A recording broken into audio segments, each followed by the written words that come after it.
So this is the starting closet.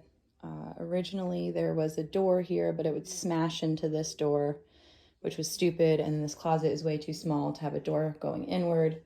So I removed it. I removed the electrical and put it on this side. And now I just have the, rough opening that I want to close up. So I need to make all of these squares. So I need to cut this extra piece of drywall off. So now I'm going to line up the piece of sheetrock that I cut flush with the wall. This side has a piece sticking out because I overcut it on purpose so I can trim it down exactly flush with this side of the wall. So line it up, everything matches up, and then just start screwing in. Now that these two pieces of drywall are in, I want to measure the distance this opening to this opening and cut out a piece for the top. So now that everything is pretty much flush, it's time for corner beads. Now it's time to mud, which for some people is really fun. I actually really enjoy it. And some people it's a nightmare. But there is a secret, not even a secret, there's kind of a method to the madness, and you don't want to like glop on a ton of this joint compound all at once because then it'll crack and bubble and all these weird things happen, and sanding's a nightmare. So to do it the right way, you layer it on little by little. It usually takes overnight to dry, sometimes a little bit longer depending on the weather conditions. It's kind of warm in the house right now, so that's a good thing. So I'm just gonna layer the first coat on tonight, go to sleep, wake up in the morning, see how it's doing, sand it down, another coat. And especially when you're finishing like a doorway, it could take 2 or 3 attempts to do that.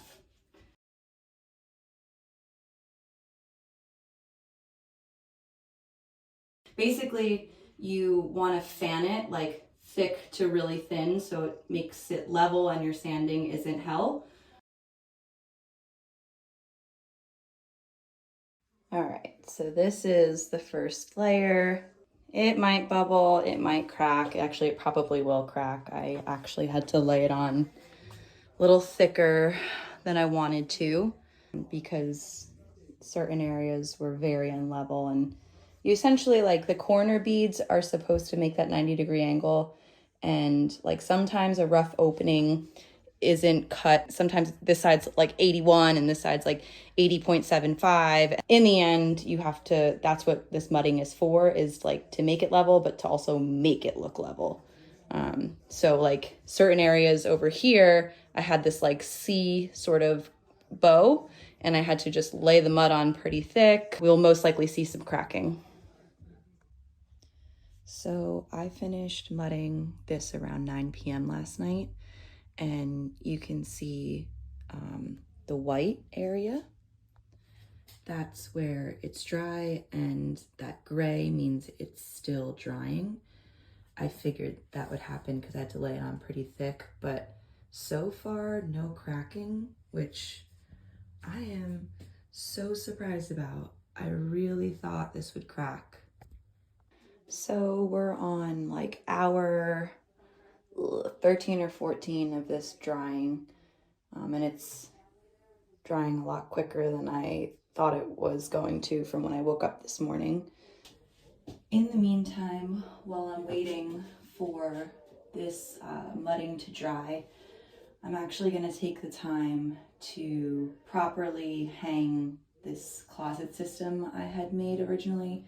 I was so burnt out when I was remodeling this house in 2020 that I started half-assing a lot of things. I got so tired. For instance, I created this shelving system, and all of these screws in here, only the top ones have anchors, and not the bottom. And truthfully, I load a lot of stuff onto here, and each one of the anchors that I use for drywall can hold, it says, up to 79 pounds, which actually, to be fair, I'm probably not putting more than 100 pounds of stuff on this shelf, but I just want it to be extra stable. I want it to be like bulletproof. So I'm gonna take the time while the stuff's out of the closet to like take it apart and put in these drywall anchors.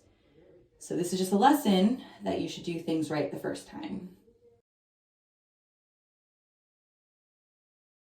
I can reinstall these brackets, and there's 2 anchors for the 2 holes. It'll be super sturdy. So that's how you know when the anchor's in right. You hear a little snap.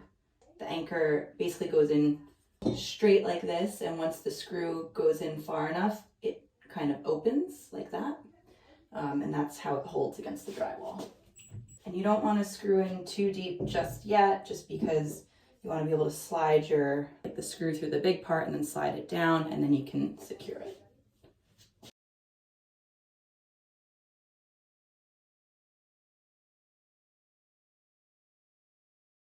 Oh yeah, night and day more sturdy. Decided to speed up the process a little bit with my little portable heater. Like I thought, there actually is some cracking now that it's almost completely dry. We are about like 95% of the way dry. You can see this is slightly gray still. And honestly, I'm just sick of waiting. So I'm gonna start sanding, and I'm gonna be really careful in those slightly gray areas. What I like to use is this drywall sandpaper. It has it's like a screen, it has holes in it. You can see my finger through it, so this way when you are sanding, it actually kind of goes through the paper. Unlike regular sandpaper like this, it gets stuck to it, it builds up, the paper wears out really easily. So that's why I prefer this one.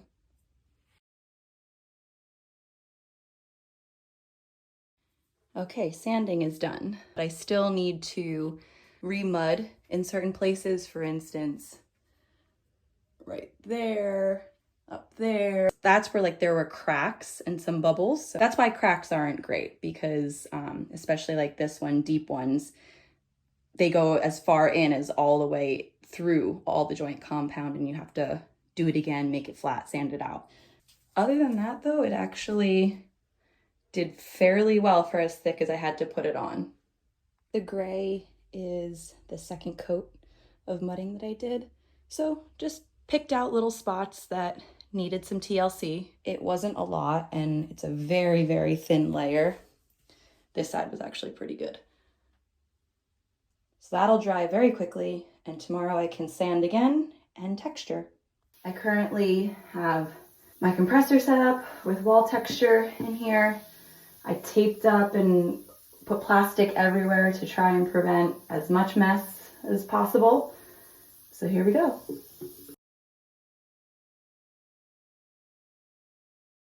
The doorway is almost all finished up. I textured and painted, and I put the trim in as well as in the closet, and I caulked.